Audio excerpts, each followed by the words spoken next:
వైఎస్ఆర్సీపీ ప్రభుత్వ హయాంలో రైతులను నిర్లక్ష్యం చేశారని తణుకు ఎమ్మెల్యే అరిమిల్లి రాధాకృష్ణ విమర్శించారు. చంద్రబాబు నాయుడు ఎన్నికలకు ముందు రైతులకు ఇచ్చిన హామీలను అమలు చేశారని గుర్తు చేశారు. అన్నదాత సుఖీభవ పీఎం కిసాన్ పథకంలో భాగంగా రెండో విడత రైతుల ఖాతాల్లో జమ అయిన సందర్భంగా బుధవారం తణుకు కమ్మ కళ్యాణ మండపంలో ఏర్పాటు చేసిన కార్యక్రమంలో మాట్లాడారు. జగన్మోహన్ రెడ్డి ఇచ్చిన హామీలు అమలు చేయకుండా రైతులను మోసం చేశారని అన్నారు.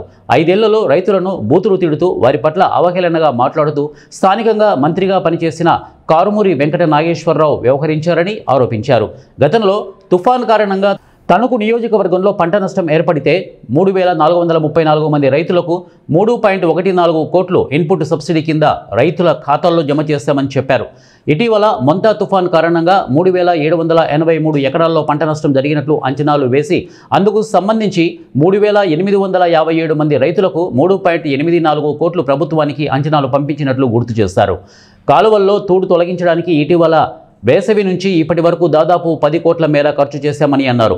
అన్నదాత సుఖీభావ పథకానికి సంబంధించి తణుకు నియోజకవర్గంలో 16,954 మంది రైతులకు మొదటి విడతలో ఆగస్టు 2025లో 11.66 కోట్లు రైతుల ఖాతాల్లో జమ చేయగా అక్టోబరులో 16,000 మంది రైతులకు 11.51 కోట్ల మేర రైతుల ఖాతాల్లో జమ చేశామని అన్నారు. కూటమి ప్రభుత్వం అధికారంలోకి వచ్చిన తర్వాత రైతులకు అండగా ఉంటోందని అన్నారు. వారికి ఎలాంటి కష్టం వచ్చినా ఆదుకునేందుకు ముఖ్యమంత్రి చంద్రబాబు నాయుడు, ఉప ముఖ్యమంత్రి పవన్ కళ్యాణ్, మంత్రి నారా లోకేష్ సిద్ధంగా ఉన్నారని అన్నారు. 4 మందికి 3,14,00,000 రూపాయలు ఇన్పుట్ సబ్సిడీ కింద మీ ఖాతాలో జమ చేసామని సందర్భంగా మీకు గుర్తు చేస్తున్నాను. అదేవిధంగా 25 గత సంవత్సరం అది ఈరోజు మరలా మొంతా తుఫాన్ కానీ మొన్న ఆగస్టులో కూడా అధిక వర్షాలు వచ్చినాయి. దానికి సంబంధించి 3,783 ఎకరాలు మేము ఎన్యూమరేషన్ చేయించి దానికి 3,857 మంది రైతులకు సంబంధించి 3,83,00,000 అంచనాన్ని ప్రభుత్వానికి పంపడం జరిగింది.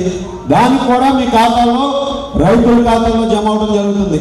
నేను ఇక్కడ చెప్పేది